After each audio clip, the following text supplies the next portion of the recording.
In this video, I'm going to teach you how to connect OTG to iPhone and transfer data. It's a very easy process, so make sure to follow along. In this video, I'm going to teach you how to set up your iPhone and use an OTG cable to transfer data. You will be able to connect a flash drive, an SD card reader, or whatever it is that you are using and get all of the files inside of that drive.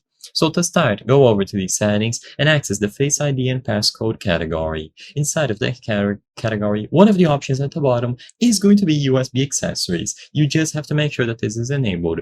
This will ensure that the OTG transfer will never be interrupted during its process. So once this is enabled, you will be able to purchase the corresponding adapter. So usually, you will need a Lightning cable to plug into your iPhone. So if your iPhone has a Lightning port, just purchase the corresponding adapter, usually Lightning to USB. So plug one end of the cable into the iPhone, and for the other end, you will be able to plug in a flash drive, plug an external storage device, an SD card reader, or whatever it is that you are using to transfer the files or the data.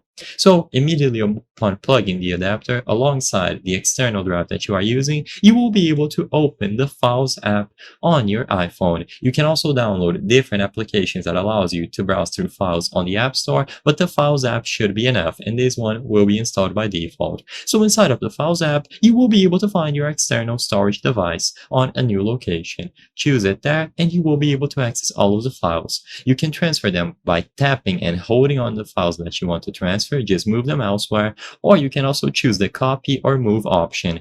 Navigate to the desired location on your iPhone, such as the Photos app, the Files app, and you will be able to paste those files. You can remove them afterwards from the external drive, and you can repeat this process as many times as you wish.